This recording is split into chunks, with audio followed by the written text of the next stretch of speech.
जय जय श्री कृष्ण, जय जय श्री राधे।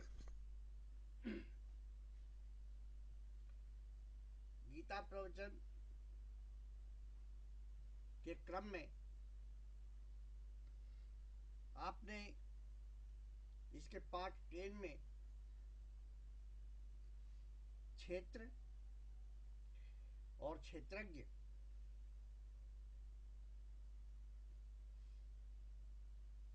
तथा प्रकृति और पुरुष के बारे में सुना। आज पाठ 11 में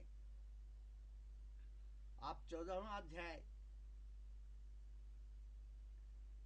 गुण त्रय विभाग योग नामक प्रसंग सुनेंगे। इसमें ज्ञान की महिमा, प्रकृति पुरुष से जगत की उत्पत्ति, सत रज तम तीनों गुणों का विषय,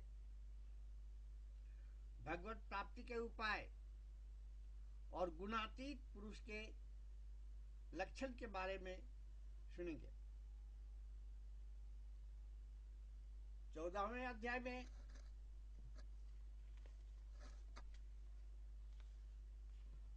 श्री कृष्ण भगवान अर्जुन से कहते हैं,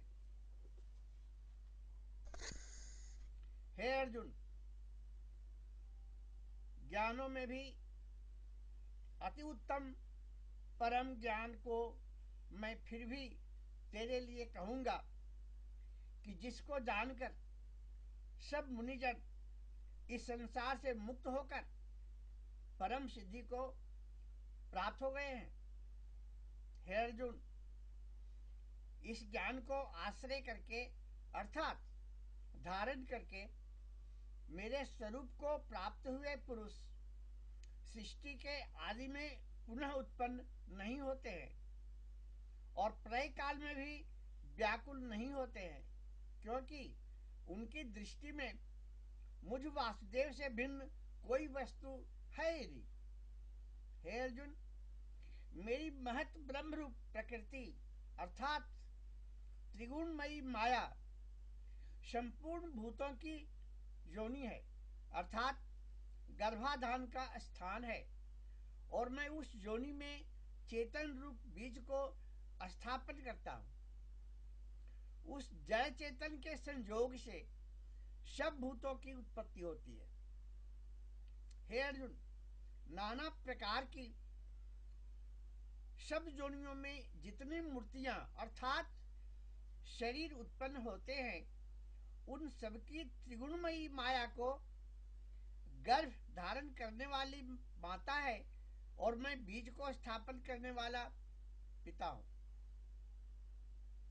हे अर्जुन, सत्वगुण, रजोगुण और तमोगुण ऐसे यह प्रकृति से उत्पन्न हुए तीनों गुण इस अविनाशी जीवात्मा को शरीर में बांधते हैं। हे निष्पाप, उन तीनों गुणों में प्रकाश करने वाला निर्विकार सत्वगुण तो निर्मल होने के कारण सुख की आसक्ति से और ज्ञान की आसक्ति से अर्थात ज्ञान के अभिमान से बांधता है। हे अर्जुन, राग रूप रजोगुण को कामना और आसक्ति से उत्पन्न हुआ जान, वह इस जीवात्मा को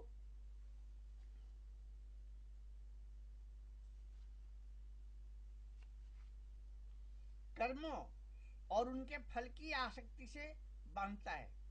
फल के आसक्ति में बंधना नहीं है। और हे अर्जुन, सर्वदेहाभिमानियों के मोहने वाले तमोगुण को अज्ञान से उत्पन्न हुआ जान, वह इस जीवात्मा को प्रमाद, आलस्य और निद्रा के द्वारा बांधता है। क्योंकि हे अर्जुन, सत्वगुण में सुख में लगता है और रजोगुण कर्म में लगता है तथा तमोगुण तो ज्ञान को आच्छादन करके अर्थात ढक के प्रमाद में भी लगता है। और हे अर्जुन, रजोगुण और तमोगुण को दबाकर सत्वगुण होता है, अर्थात बढ़ता है, तथा रजोगुण और सत्वगुण को दबाकर तमोगुण बढ़ता है। वैसे ही तमोगुण और सत्वगुण को दबाकर रजोगुण बढ़ता है। इसलिए जिस काल में इस देह में तथा अंतःकरण और इंद्रियों में चेतनता और बोध शक्ति उत्पन्न होती है, उस काल में ऐसा जानना चाहिए कि सत्वगुण बढ़ा है।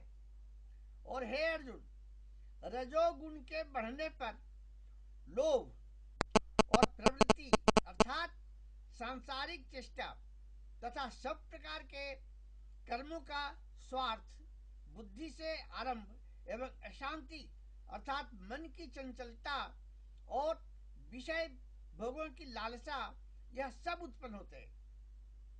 तथा हे अर्जुन, तमोगुण के बढ़ने पर अंतःकरण और इंद्रियों में अप्रकाश एवं कर्तव्य कर्मों में अप्रवृत्ति और प्रमाद अर्थात व्यर्थ चेष्टा और निद्रादि अंतःकरण की मोहिनी वृत्तियां, यह सभी उत्पन्न होते हैं।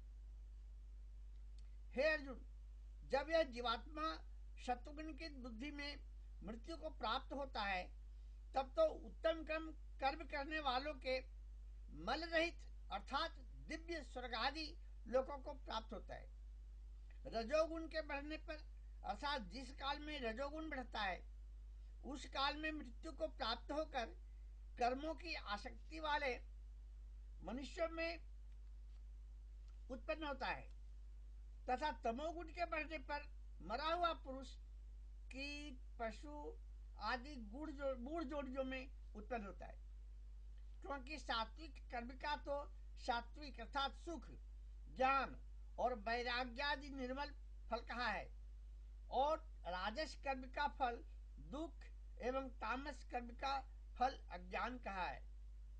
सत्वगुण से ज्ञान उत्पन्न होता है और रजोगुण से निसंदेह लोभ उत्पन्न होता है, तथा तमोगुण से प्रमाद और मोह उत्पन्न होते हैं और अज्ञान भी होता है। इसलिए सत्वगुण में स्थित हुए पुरुष स्वर्ग आदि उच्च लोकों को जाते हैं, और रजोगुण में स्थित राजस पुरुष मध्य में अर्थात मनुष्य लोक में ही रहते हैं, एवं तमोगुण के कार्य रूप निद्रा, प्रमाद और आलस्य आदि में स्थित हुए तामस पुरुष अधोगति को अर्थात कीट, पशु आदि नीच जोनियों में प्राप्त होते हैं। हे अर्जुन, जिस काल में दृष्टा अर्थात समष्टि चेतन में एक ही भाव से स्थित हुआ साक्षी पुरुष तीनों गुणों के सिवा अन्य किसी को करता नहीं देखता है, अर्थात गुण ही गुणों में वर्तते हैं ऐसा देखता है, और तीनों गुणों से अति परे सच्चिदानंद घन स्वरूप मुझ परमात्मा को तत्व से जानता है, उस काल में वह पुरुष मेरे स्वरूप को प्राप्त होता है। तथा यह पुरुष इन स्थूल शरीर की उत्पत्ति के कारण रूप तीनों गुणों को उल्लंघन करके जन्म, मृत्यु, वृद्धावस्था और सब प्रकार के दुखों से मुक्त हुआ परमानंद को प्राप्त होता है। इस प्रकार भगवान के रहस्य युक्त वचनों को सुनकर अर्जुन ने पूछा कि हे पुरुषोत्तम, इन तीनों गुणों से अतीत हुआ पुरुष किन किन लक्षणों से युक्त होता है और किस प्रकार के आचरणों वाला होता है, तथा हे प्रभु, मनुष्य किस उपाय से इन तीनों गुणों से अतीत होता है। इस प्रकार अर्जुन के पूछने पर श्री भगवान बोलते हैं, हे अर्जुन, जो पुरुष सत्वगुण के कार्य रूप प्रकाश को और रजोगुण के कार्य रूप प्रवृत्ति को तथा तमोगुण के कार्य रूप मोह को भी न तो प्रवृत्त होने पर बुरा समझता है और न निवृत्त होने पर उनकी आकांक्षा करता है, तथा जो साक्षी के सदृश स्थित हुआ गुणों के द्वारा विचलित नहीं किया जा सकता है और गुण ही गुणों में बरतते हैं, ऐसा समझता हुआ जो सच्चिदानंद घन परमात्मा में एक ही भाव से स्थित रहता है एवं उस स्थिति से चलायमान नहीं होता है, जो निरंतर आत्मभाव में स्थित हुआ दुख सुख को समान समझने वाला है, तथा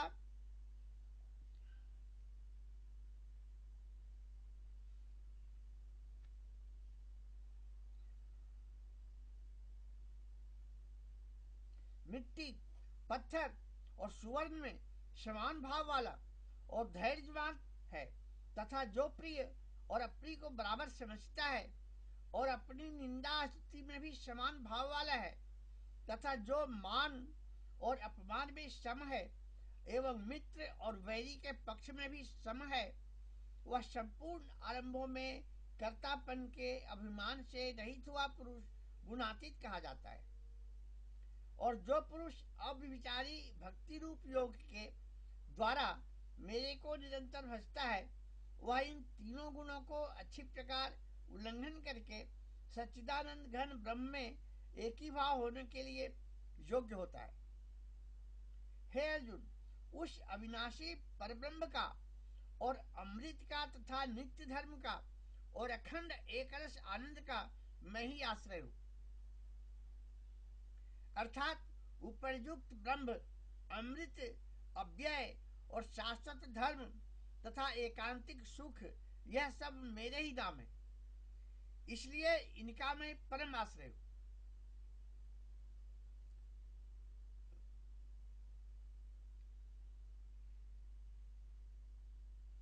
ये भगवत गीता रूपी उपनिषद एवं ब्रह्म विद्या तथा योग शास्त्र विषयक श्री कृष्ण और अर्जुन के संदर्भ में संवाद में गुणात्रय विभाग योग नामक 14वां अध्याय समाप्त होता है। आगे के पाठ में आप सुनेंगे 15वां अध्याय। जय जय श्री कृष्ण, जय जय श्री राधे।